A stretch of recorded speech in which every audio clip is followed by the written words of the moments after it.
तो आज की वीडियो में हम जानेंगे ये अपरदन क्या होता है। देखिए अपरदन जो है मुख्य रूप से जो है वायु, जल, सागरीय लहरों और हिमनद की वजह से होता है। जिसमें होता क्या है कि जो पदार्थ होते हैं वे अपने मूल स्थानों से हट करके दूसरे स्थान पे जाकर के एकत्र हो जाते हैं।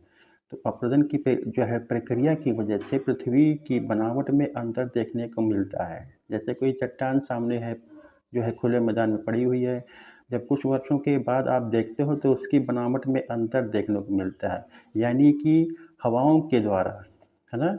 और जल के द्वारा जब वर्षा होती है तो उसकी वजह से जो है इसकी बनावट में अंतर आता है। जो जो हवाएँ जब तेज़ चलती हैं तो जब ये चट्टानों से टकराती हैं तो क्या होता है कि इन चट्टानों से कुछ कण जो होते हैं वो धीरे-धीरे अलग होने लगते हैं और अलग होकर के दूसरे स्थान पे जाकर के विस्थापित हो जाते हैं। ठीक है?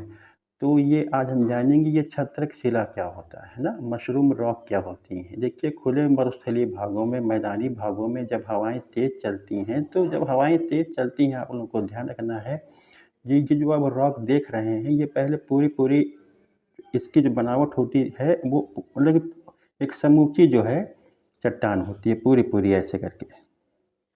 तो होता क्या है जब हवाएँ तेज़ चलती हैं तो हवाओं के साथ में धूल के कण भी साथ में चलते हैं जो एक ब्लेड का काम करते हैं। तो जब हवाएँ तेज़ी से आती हैं और जब इन चट्टानों से जो है पूरी चट्टान से जब टकराती हैं, तो क्या होता है कि जो धूल के कण भारी वाले होते हैं और कुछ हल्के वाले भी होते हैं, तो जो भारी वाले कण जब होते हैं, जब इनसे टकराते हैं, इन चट्टानों से ना, तो क्या होता है कि कुछ वर्षों में जो इस चट्टान के जो निचली वाली बनावट होती है, वो जो है घिस जाती है। घिसने की वजह से जो है इसके जो कण होते हैं, वो यहीं पर जो है गिरने लगते हैं आस-पास, है ना? या हवा तेज़ है तो जो कण इससे अलग हुए हैं इस निचले वाले हिस्से से ये कण उड़ करके दूसरी जगह पे जाकर के विस्थापित हो जाते हैं। तो उसकी वजह से क्या है आप देख रहे हैं कि एक नई आकृति का यहाँ पर जो है निर्माण हो गया है। और और इसकी भी बनावट में अंतर आ गया है। देखिए पहले ये चट्टान पूरी एक थी, एक समूची चट्टान थी लेकिन जब हवाएँ मतलब कि चली और कुछ वर्षों में आपने देखा क्या कि चट्टान का जो निचला हिस्सा था वो पूरी तरीके से जो है घिस गया है और आप देख रहे हैं एकदम पतला-सा हो गया है। देखिए कैसे करके ना और ऊपर ये चट्टान मूल रूप से है, लेकिन निचला हिस्सा है इसका ये अपरदित हो गया है। इसी को छत्रक शिला कहते हैं, है ना?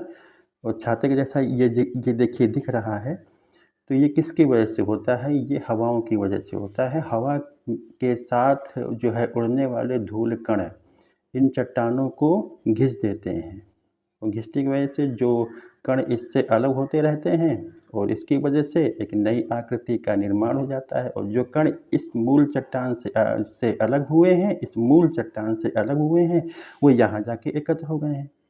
ठीक है? तो इसकी वजह से आपने क्या देखा कि पृथ्वी की ऊपरी सतह पर जो बनावट में अंतर हमें देखने को मिलता रहता है। तो छत्रक शिला जो है ये हवाओं से निर्मित होते हैं, यानी कि अपरदित होकर के एक नई आकृति का जो है निर्माण होता है। तो इसी को छत्रक शिला कहते हैं। ये खुले मरुस्थलीय भागों में देखने को मिलते हैं। तो ये था आज का अपना कंटेंट कैसा लगा? वीडियो को शेयर ज़रूर किया करें। धन्यवाद।